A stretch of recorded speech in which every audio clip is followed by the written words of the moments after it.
Before we get to your scheduled video, please remember that likes and comments tell YouTube to promote our work to other people, and subscribing to the channel tells you when something new drops. You can also head to the link tree in the description to peruse my books, join us on Discord, or support us on Patreon. You can get episodes of Journey of Wrestling and Violent Profiles early, as well as a load of other treats. Even just $1 a month earns you a name drop for being cool. Thanks for listening, and enjoy the show. Greetings and salutations, William Regal, as I, Eric J. Chucky, joined as always by the boy. Hey. This is the Two Nerds Podcast, and yes, I am breaking one of my cardinal rules. It's back-to-back wrestling content. Why? Because AEW did back-to-back wrestling content. What a good question, Tony Khan.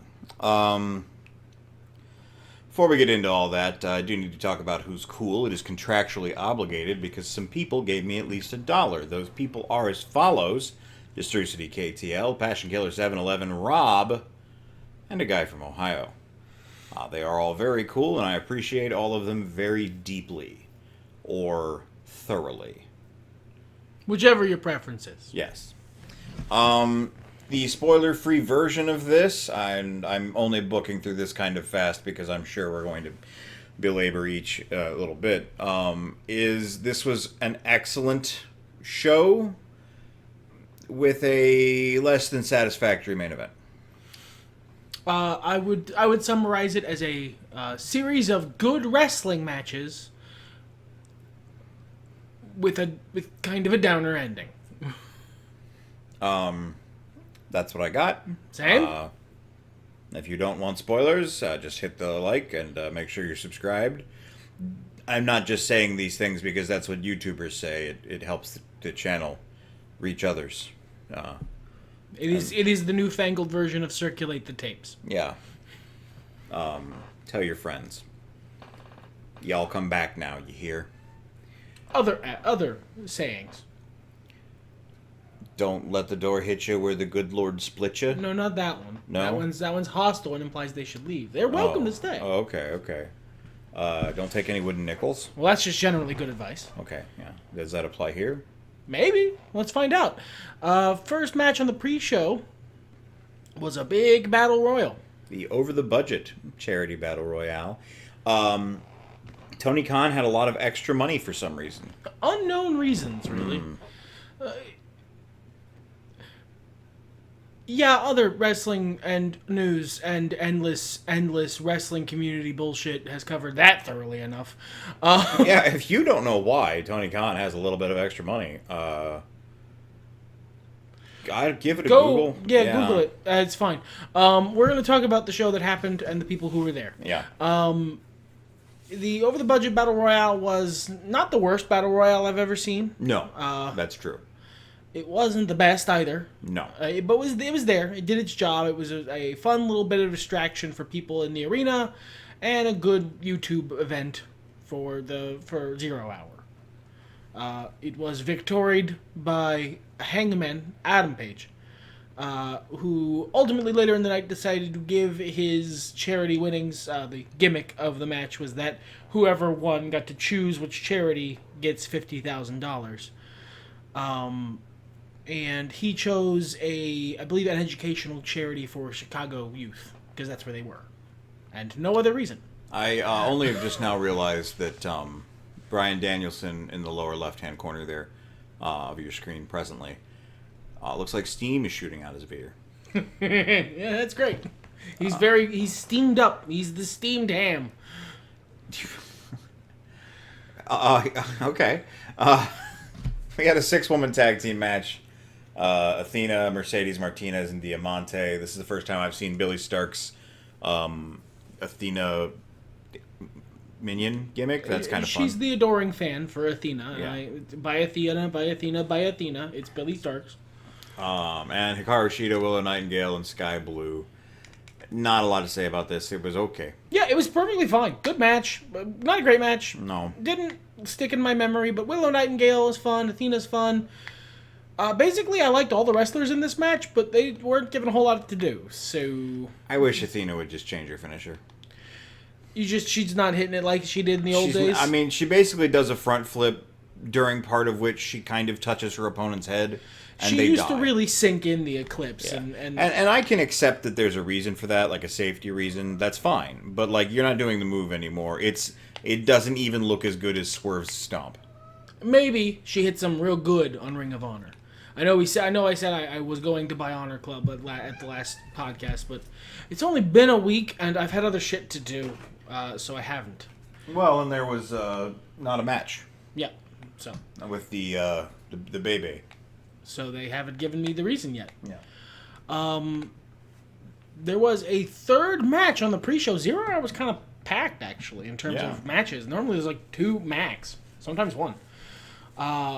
But this one was the Trios title match, which, I mean, fair enough that it was on the 0 Hour, free pre-show, because it was a thing that only existed because they sure did have to make a pay-per-view happen a week after their last pay-per-view.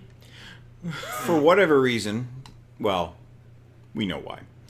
But Dennis Rodman was on Collision, and that led to fellow basketball-playing man Satnam Singh being around, and Jeff Jarrett and Sanjay Dutt and Jay Lethal were like, hey, Dennis Rodman, who is here, you should join our faction.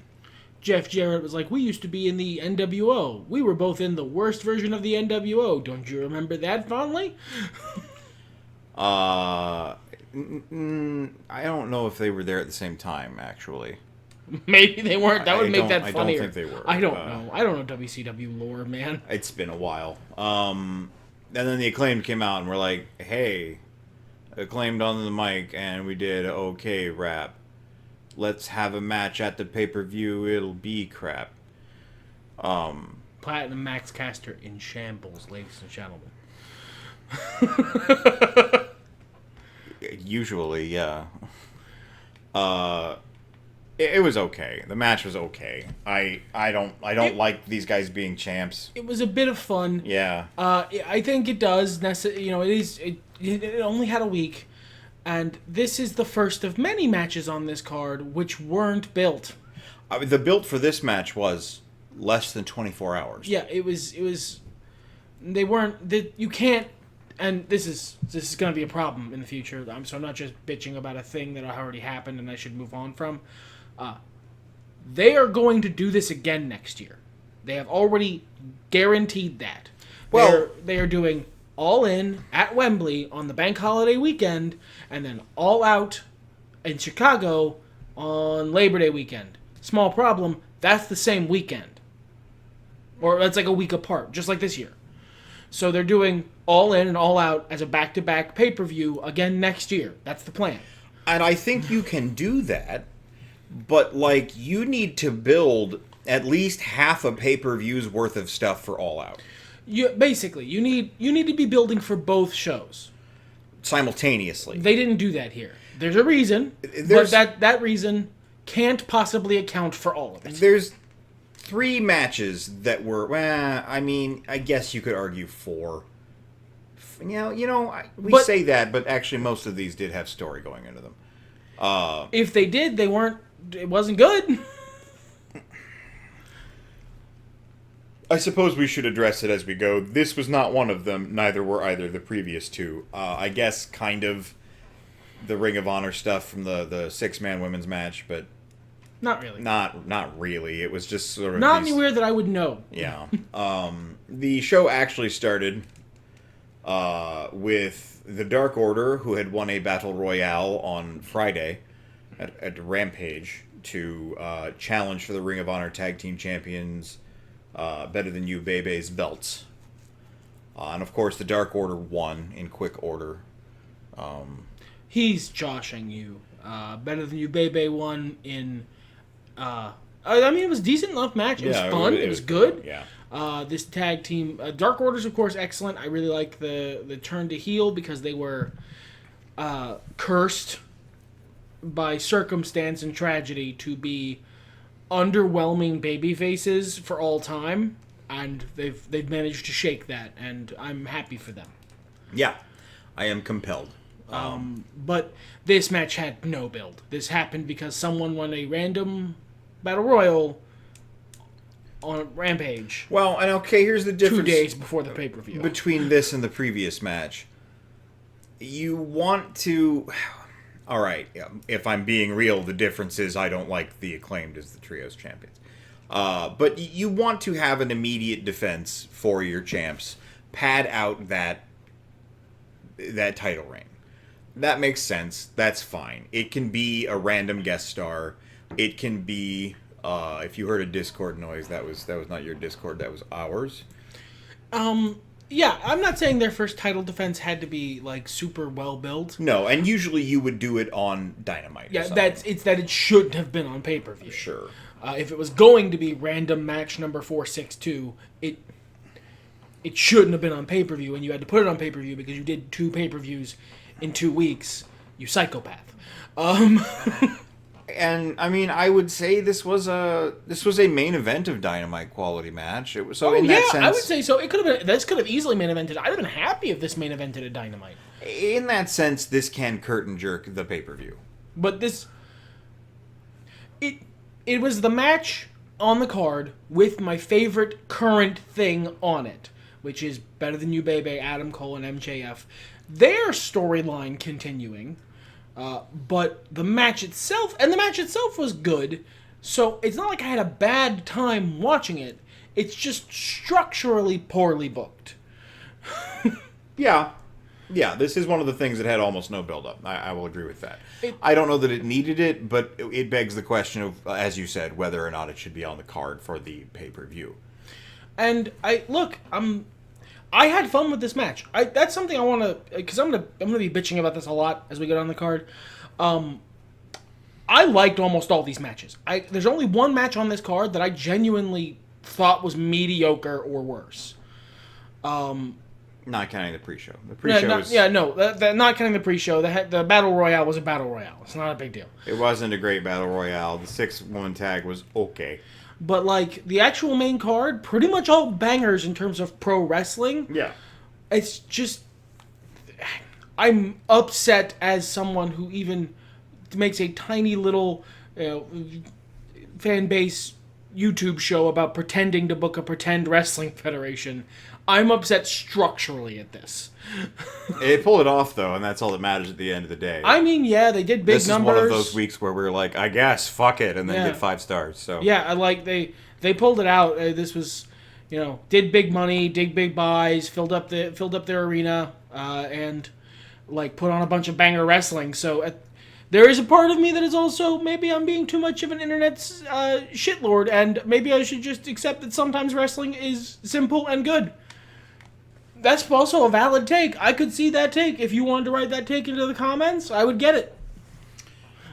Moving swiftly along, Shane Taylor won a tournament on Ring of Honor to be the next television championship contender against Samoa Joe, the King of TV. The problem with this match is I don't have Honor Club, and thus don't give a shit about Shane Taylor, because this is my first time ever seeing him. Well, and you say that, but I think one of the big things about this match was he immediately made me believe he was a threat to Joe. In the match itself? Yeah. Oh yeah, the match itself was very good. It had a little bit of an anticlimactic finish. It was a bit of a quick match, but I liked it. I did what it needed to do. They had 13 matches on this card, so not every match gets to be a half hour long. It's AEW, man. This was also built, but not well. Darby Allin against Luchasaurus for Christian Cage's TNT Championship. This is part of a series of matches on this. Actually, there is a thing I want to address. After Better Than You Bebe's match and before Samoa Joe's match, Samoa Joe shoved MJF, which was a repeat of something that happened way back in the NXT days, because MJF was like a nameless security guard there. And he did it again, and then MJF was like, I'm not, you don't get to do that to me anymore, and attacked him, which I love, because that means we might get Samoa Joe versus MJF as a feud, and I am here for that. I would agree. Yeah, thank you for bringing us back to that, because that's good. But the Luchasaurus Darby Allin match is all in sequel matches. I mean, this has been on the books for a while. This is one of the few matches that they actually They didn't have to do a build for this pay-per-view because they had they had some leftovers in the fridge from All In, so they reheated them and put it out. Well, I mean, this was Darby Allin earned this shot ages ago. Yeah. I more meant that this feud has been going on. Oh, yeah. Nick, fucking and is insane, to be clear, because this feud only started really as a feud when Luchasaurus and Christian showed up randomly because AR Fox isn't allowed out of the country. Or something like that. I don't remember the timeline on this, but I feel like Darby won the TNT shot before that. Maybe that's why they decided to have them be the people who randomly showed up. Maybe, I don't know. It's all just this Nick Wayne nonsense fell apart pretty hard for me.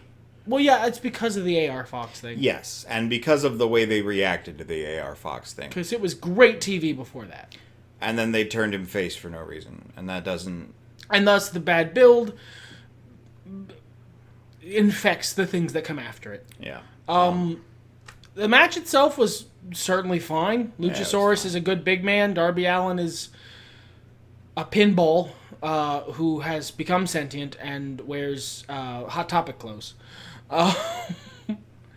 And my homeboy here is shooting on Darby Allin. Look, as a compliment.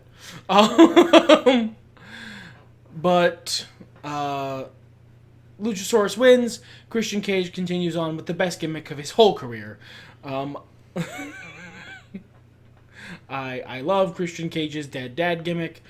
The gimmick around the other things he's doing concurrently with your dad is dead, haha, are varying levels of good or terrible. But your dad is dead, haha, is the best gimmick of his career. Have you ever, listener, had a TV show you liked, but you hated that you liked it? Yeah, I have. I'm not the listener, but I was really scared for a second. I thought the listener could talk back to us, and I do listen to the podcast, so technically you do technically listen to the podcast. Anyway, it's not a guilty pleasure, man. Except maybe in the strictest definition, it's more that I hate myself for when I do enjoy it. It's all in spite of myself. You want to be the kind of person who doesn't like this. Christian's rest of his gimmick is stupid. This dead dad thing is such a temporary resource, such a finite fucking... even him coming out to antagonize Nick Wayne had the stink of how fortunate for us to have stumbled across another wrestler with a dead dad. I'm here to do the thing I do. And it makes me, like how the short builds on a lot of these matches makes you upset as someone who does booking, it makes me upset at someone who writes things that they're getting away with it. You, so much angry Jesse Pinkman.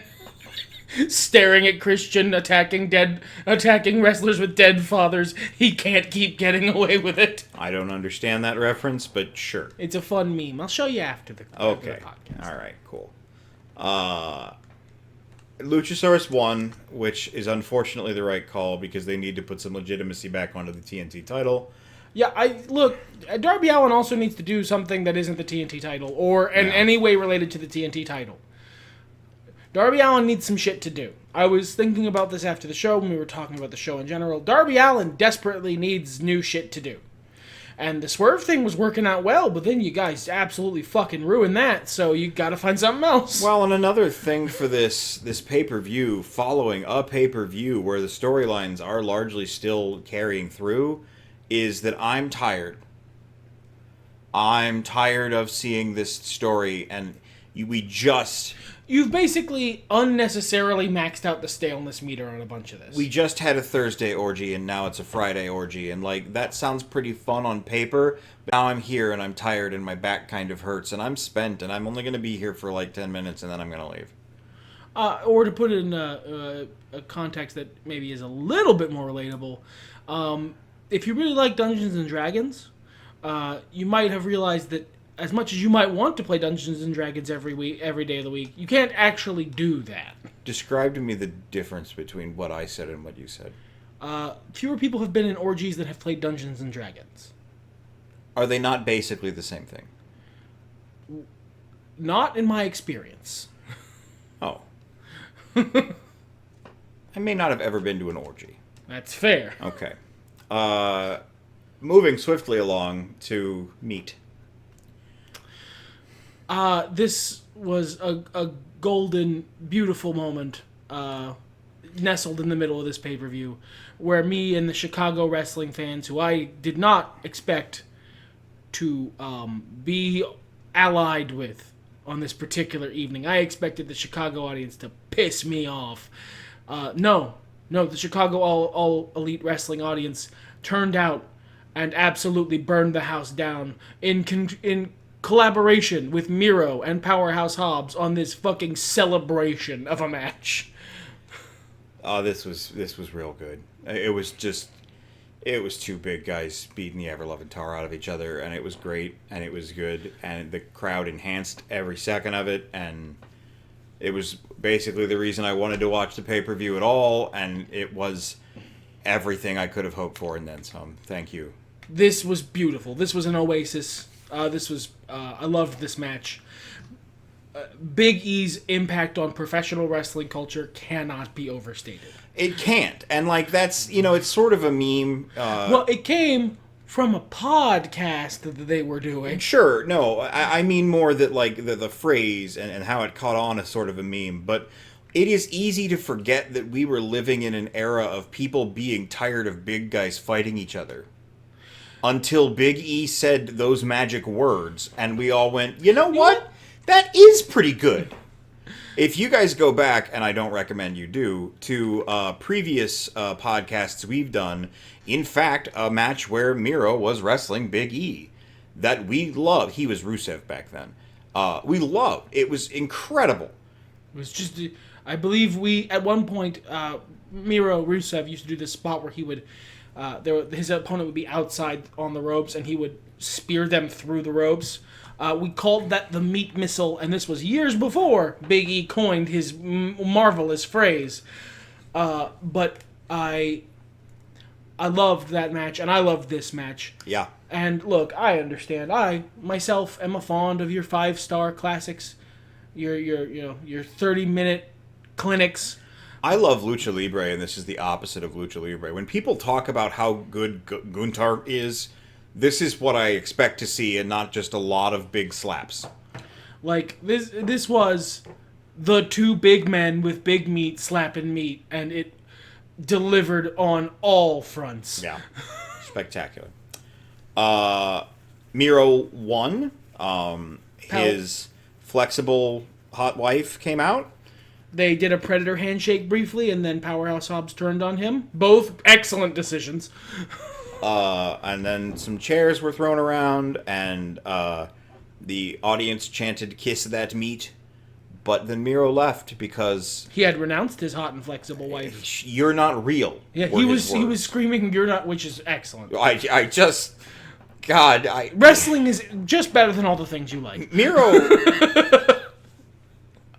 I can't tell if he takes his gimmick seriously or not, and I don't know which one is better. But it is the most Lynchian shit I've seen on pro wrestling in a long time. And I appreciate it for that. Our next contest is Ruby Soho versus Kris Statlander for the AEW TBS CHAMPIONSHIP. Yeah. Mm-hmm. No notes. This was a good wrestling match with a finish I both disagree and agree with. I think, did you have any specific thoughts about the match itself? I feel deep shame that I didn't realize she was doing a Zoolander cosplay. It was pointed out to me, and I immediately recognized the outfit after that, and she had been gone for a while. I fully wouldn't have known if Excalibur didn't directly say it into Mike when she was on the entrance ramp. I think I was in the bathroom during the opening of this. I missed the entrances, so. But I agree with this in that you cannot possibly take the title off Statlander yet. She's following Jade Cargill's reign. You have to give her a good, healthy reign. Otherwise, she's going to feel still like a cup of coffee champion, even if she's not, in comparison. I disagree with this in that it is criminal that Ruby Soho has never held a championship. And she informed me of this in the video package prior to the match and immediately changed who I was rooting for. Because she's right, that's insane. I'm not a professional wrestler. I say this from my comfortable armchair. Sometimes Ruby isn't that good. And I don't know what brings it about. It doesn't seem to be a laziness or a sandbagging thing. Maybe it's skill diff. I don't know. But sometimes she wrestles a match that is not impressive in the way her other matches are. This was not one of these nights. This was a great contest between both women. Both women did really cool stuff, and I liked it a lot. But that might be the reason that Ruby has never held a title. Everyone can have an off night, but I just don't know that I've ever seen it as a pattern. And, maybe I'm more critical than I need to be of professional wrestling people. Wrestlers, I think they're called. So the people tell me. But I think more to the point, Ruby's not going anywhere, one hopes. I'll softly knock on the desk so as not to peek the mic. She'll have opportunities in the future. We further the storyline with her stable breaking apart, and which is the right call. I like the Outcast, but this is too much of your female talent all locked up in the same storyline. Split them up. Have them do other stuff. And I agree with you that Stat needs to keep the title for a little while. You absolutely can't take it off her yet. I wouldn't have booked Ruby in this match if she was going to lose it. As you often say, how would you fix this in booking? I wouldn't have booked this match. But I don't know who else you really have who can contend with her, though. Because she's either beaten them recently on Collision, or they're faces, and that's less easy. There's less heat on that, naturally. Yeah. So, it is what it is. It was still a good match. Speaking of good matches, and this did have a build, and honestly, this was really fortunate in that the switch was easy to do. Yeah, because the build for this match was supposed to have someone else in it. That guy got fucking shit canned. So, they had to bring in a sub. And honestly, I'm about 95% sure that was to the benefit of this match. Well, we'll never know. I'm reasonably willing to guess. But this Bryan Danielson wrestled Ricky Starks instead of the shit-canned guy. And well, let's speak in kayfabe here. Bryan Danielson wrestled Ricky Starks in a no disqualification strap match that one could only win by pinfall or submission, not the touching game. Which I think was a great call because I do not like the touching game. In the stead of Dick Blood. Right. A Steamboat, I think they call him sometimes. Strange name. This fucking Dick Blood bit is White's favorite bit in the universe. The man's name is Dick Blood, and he didn't just wrestle under Dick Blood. Much like the Ultimate Warrior being named Jim Hellwig. Why? Why? It's White's favorite bit in the universe. I'm not going to take it from him. Just so you know, this gimmick's not going anywhere. The man, he said a lot of things poorly on commentary, did Ricky Steamboat. But also, he sometimes had the swagger of a dying star. Like, Steamboat seems like the kind of guy at this point in his life that is naturally a sort of good raconteur, a storyteller, and someone who's fun to, he has that natural charisma of a guy who's lived a long and very interesting life, but also is no longer super comfortable on a microphone. So it just doesn't always come through. Sometimes he comes across as super awkward. The shot of him wiping Ricky Starks or Bryan Danielson's blood off of his hands, I'm not sure which one, they were both exploding. And the commentary team going, it looks like you got a bunch of blood on you there. And he's like, it's fine. Got it on my hands. Business-like. Right. like he was a mob boss who had just finished beating a confession out of a man. It was powerful. It was potent.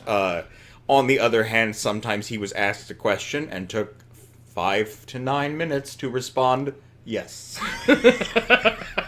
Which has a charm all its own, I must admit. But this match was excellent. And the insane person, Bryan Danielson, wrestled it with a fucking busted wing. His arm still broke, ladies and gentlemen. He had it in like a little ace bandage strap up. And he wrestled the whole ass great, excellent match. Starks did a phenomenal job, both as Danielson said, in carrying him through the match, and all credit to Ricky Starks. Even Danielson straight up admitted in the post-show press scrum, which he did just fully out of kayfabe. Starks carried him through the match, and Starks did a fucking great job if that's the case, because Danielson looked like $1 million the whole time. I mean, on top of having all this information on top of the match we already saw, where Starks was every ounce of the person that he and the audience and his supporters would like me to believe he always is. He really showed up to work. He did, 1,000%. As he said in kayfabe, if this is the bed I'm going to lie in, I'm going to make sure I'm real comfortable. And he did. That was a good performance. Yeah, really good. And I think Danielson was a good sub for whoever was... it's escaping me. Someone who doesn't matter anymore. I almost said Spoonie, but no, he's coming back he's now. coming back. Yeah, that's cute. Danielson won, which surprised me, by technical submission. I think that was the right call. Because it allows you to complete the Ricky Starks face turn that they've now must do. I don't know. He wanted to hurt poor Dick Blood. He did, and then I don't know if you were there or listening to his big promo on Collision. God, no. Which, it was basically a promo about him in kayfabe. They had suspended him for hurting Steamboat. Out of kayfabe, he had just had his whole big main event storyline and world title match yanked from out underneath him because of a dumb motherfucker. So he did a big promo about how the universe just keeps pulling the rug out from under him and putting obstacles in his way, and he's just going to keep building back up. You can't stop him. It wasn't the real world title. No, it wasn't. But the thing that brings me the most delight about this whole stupid scenario is how idiotic the whole thing was. That real world title thing is going to look in the record books. Oh, it's going to look like pure copium. That's going to be some listicle. Oh yeah. Yeah, power right there. But good match. I will say that. Yeah. Another good match, not as good, but good. Claudio Castagnoli and Yuter against Katsuyori Shibata and Eddie Kingston over some Shikara shit that only I care about. No, I also care. Yeah, us and Eddie. Us and Eddie and Claudio clearly. Yeah. Claudio pretends not I really liked Claudio in this.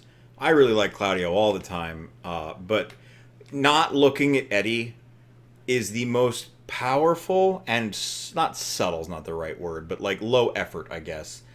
Good ROI. Yeah. Return on investment was high on that particular choice. Just even standing on the apron and just staring the other direction from him was just...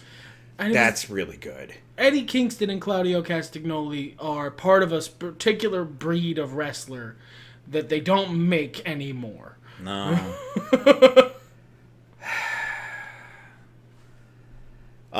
This is a good match. It didn't overstay its welcome. I really like Shibata. The more I see of Shibata, the more I want to see of Shibata. I like how he stands. You know what? I get it. I wouldn't have said that, but now that you've mentioned it, yeah. He's got verve. Blackpool Combat Club went over, which is what I expected. I mean, yeah, obviously. Thought it was leading into something different, but let's move on to Kenny Omega and Konosuke Takeshita. What an incredible fight.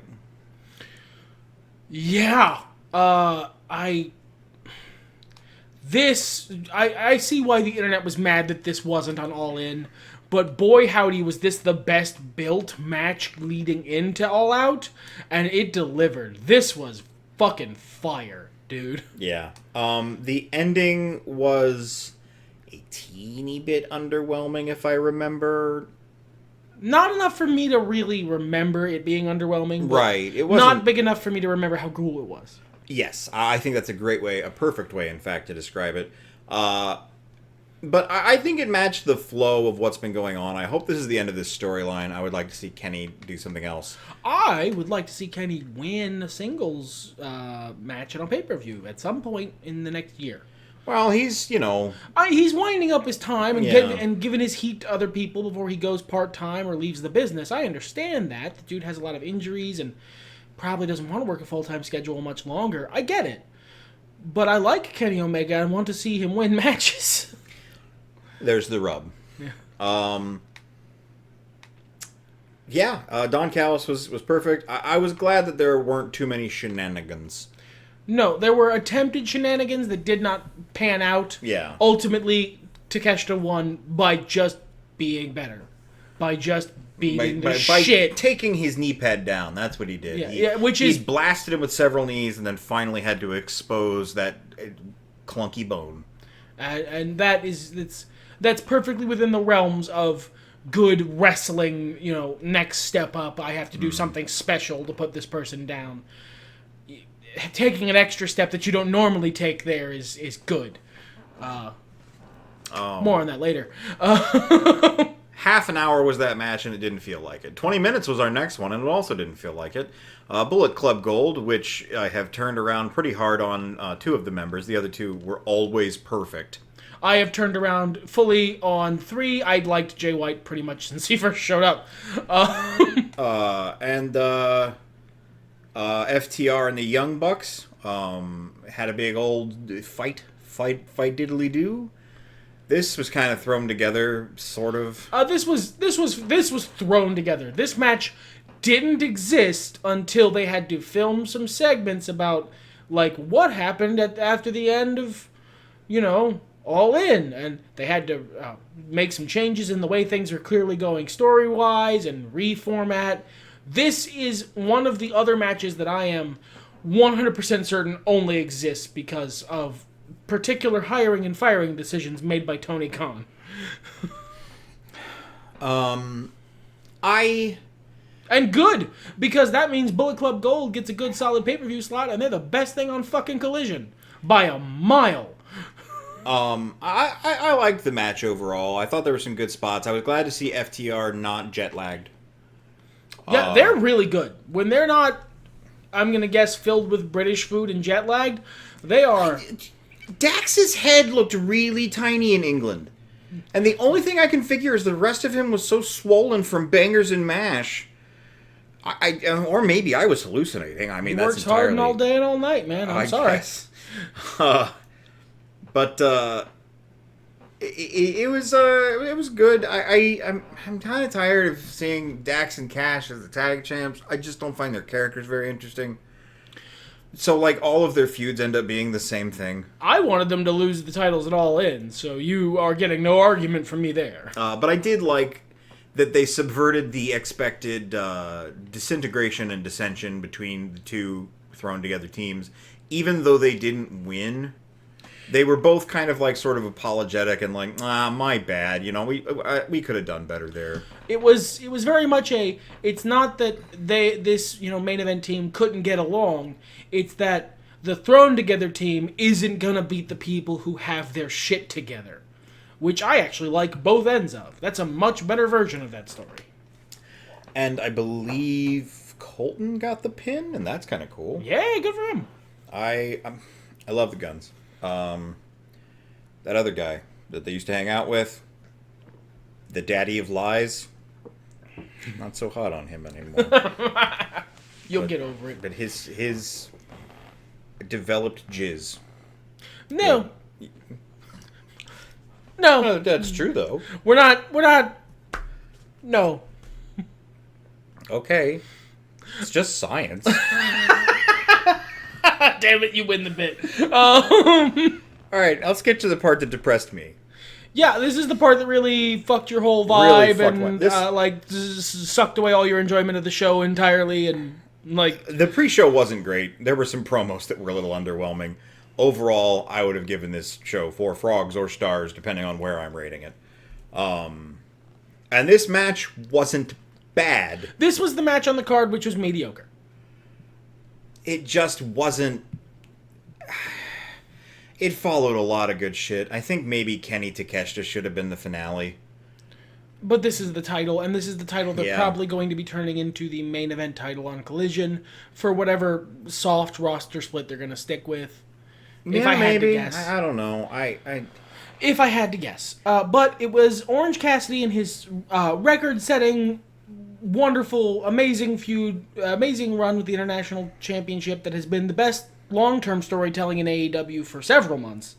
Against Fork Guy. Against Forkman. Against the Mad Forker, Jon Moxley. And I'm not going to belabor the point. Mox wins. He didn't even fork him. Now, I like the story of this match. I like the story of Orange Cassidy beaten down and broken, and at the end of a long, punishing defense after defense reign, and Jon Moxley shows up and doesn't put Orange Cassidy down, doesn't call him a joke, builds him up. In his one big promo he had about the match, Jon Moxley basically spent the whole time talking about how cool and great and legit Orange Cassidy is. And then, admits that he believes in Orange Cassidy too, and is aware he's going to have to pull out the stops to beat him. Orange Cassidy, broken down and beaten at the end of his long reign, just cannot muster the ultimate power needed to knock King Kong off the fucking Empire State Building. And that's fine. I like that story because it sells Orange Cassidy, it sells the run, whilst allowing him to get beaten by someone who legitimately feels like they could beat him. And a lot of people, at a certain point with Orange Cassidy's run, it becomes, who the fuck do they have take this title? I also like the ending spot, although White did very accurately point out they could have done something more bombastic, where Mox is clearly starting to... Moxley, the violent psychopath, the serial murderer, is regretful of the amount of violence he is going to have to visit upon this man he otherwise respects in order to put him down. I like that story generally in wrestling. But he just didn't actually take it to that place. Yeah, he didn't do anything extra bombastic. Yeah. You're absolutely right. That could have been done better. This is a guy who, suplexes people through 4 cheese grater tables that are on fire and gets a 2 count off of it. And nods well, time to go to work. Yeah, if he's pausing and taking a moment to reassess how much he's going to have to hurt a dude, the thing he does after that has to make me go, holy shit! He needs to reach into his pocket and pull out Arn Anderson and fire Arn Anderson at his opponent. And Arn Anderson just goes bang. It's a good story, basically, and the wrestling itself was fine. Orange Cassidy was, in kayfabe, his powers have been much reduced by attrition, and so Jon Moxley pretty much had the upper hand the whole match. And it just didn't have the back and forth that I wanted from it, so it wasn't amazing. This was an excellent idea and good story, marred by mediocre execution.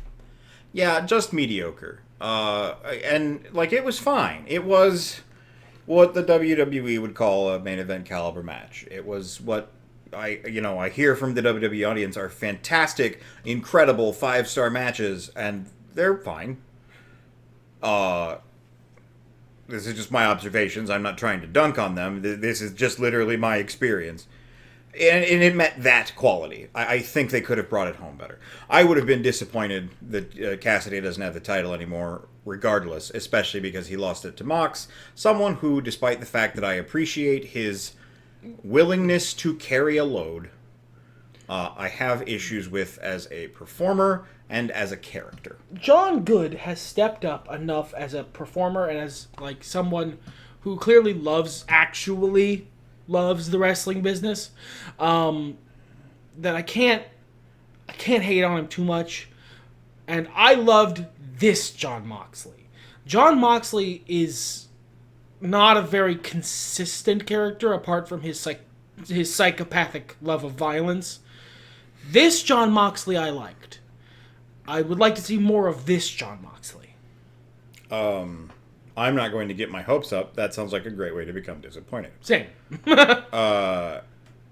But yeah, I would be inclined to agree, and I just really sucked the energy out of the room for me. Like it just. Yeah, it really did. Like your emotional reaction to the show was affected by this finish. Yeah. Which, I mean, is part of booking. Like, it's not always, you don't always have to send the fans home happy, but you need to understand that the people who are watching the show are going to turn the TV off or walk out of the building. The emotion that they're carrying with them is going to be largely, not entirely, but largely from the last thing they see, which is why you typically want to send the fans home happy. If you want them to have a good memory of this experience, and thus that leads them to more investment and staying with your product, you need to consider how they're going to be walking away from the product. Like, what's their experience? What's the rest of their night like? Well, and unfortunately for me, I am in the gross minority here. Most people love Jon Moxley. Yeah, I mean, he's just super over. Yeah, we're in the minority there. Mox is super over. Well, and you like him more than I do. I'm perfectly open to liking Jon Moxley. Whatever version shows up that week, I try and judge on its own merits. No, that's just a good way to foster hope and again become disappointed. It wasn't any one thing that happened with that finish. It was all of the things that happened with that finish. That it was Jon. That it was the end of this story I've really been enjoying. That it wasn't that dramatic. That they just sort of lingered on Orange in the ring being like, well, like it was a lot of, okay, is that it? I guess that's it. They were lingering on the fans cheering. Yeah, and he was giving the reaction that character gives, and I'm sure he was full of emotion as a person as well, because they had worked together to create something that I'm sure he thinks was beautiful. I no disrespect to either of the guys. This is something that I could see myself doing, and then looking back, quarterback style, and going, I could have done that better. Shit. But it's out there now. What do you do? And it, more than anything, what depressed me is that I'm not really, aside from MJF and Cole and the world title, because MJF is a quality talent, and it looks like we're going to be getting basically, Samoa Joe. Aside from titles held by MJF, Adam Cole, and Samoa Joe, just not really into any of the champs right now. And AEW has so many belts. That's a lot of guys. Yeah. I'm tired of a lot of the people that have been champ for a long time. There are titles that I feel have been devalued. And I love Kris Statlander. She's got a really thin roster to work with. And we have seen everybody in one of the women's championship circles. AEW's women's roster has a problem that we have a lot in JOW, in like early in a save. Which is always in Ring of Honor. Or always in Ring of Honor. where everyone's already wrestled everybody else, and we have a very small roster. So we kind of gotta give you the chicken salad. We got the ingredients for, my brother. And that, it is what it is, and I'll tune in. There's an easy way to fix this problem, but you're not gonna do it. I'll tune in Wednesday, and I'm sure they'll figure out something to make me go, oh, I do like that. Penta's still there. All he has to do is his little strut, and I'll be pretty pleased with myself. But I would love to see a lot of the undercard. I said this in our discussion, and I stand very firmly by it. AEW has a roster that is 80% wrestlers that could be over. It's not like the WWE at some parts. It's not like WCW through its entirety, or you give most of the AEW roster an open microphone and an empty ring, they're gonna get themselves over. Yeah, you give them the even airtime that is being granted to literally anyone else, and they have that opportunity. And I point to Orange Cassidy as an example of that. Now, I think he's a head and shoulders above a couple of the other talents in that sense, but they're all really good, yeah, barring a few exceptions who genuinely aren't, but that's much more the exception than the rule. Most of the people in that roster, if you give them the time and you give them space, they could get themselves over. You don't have to actually be a generationally gifted talent like MJF to get over. It helps, but it's not necessary. And I'd just like to see more of those undercarders. I mean, like, I'm a huge supporter of Powerhouse Hobbs, and he and Miro had a stupid storyline involving QTV. That they made into magic. So, like, there is basically... I would struggle to think of a person on the AEW roster who I don't think is terrible, who I am not confident I could get over. And to be clear, I don't think I'm very good at booking. So, like, if they're actual professionals, they could probably do it pretty easy if you just gave them time. But, you know, here I've been whinging for a while. I do want to cement. I feel like this was a great show. I feel like this was a better show overall than All In. I think it was the opposite show. All In had a lot of okay matches with some really big, great emotional moments, especially the main event. Whereas All Out has been a lot of really well done wrestling and making some really good stuff out of not a lot of materials, capped off by something that was a little disappointing. A tale of two shows.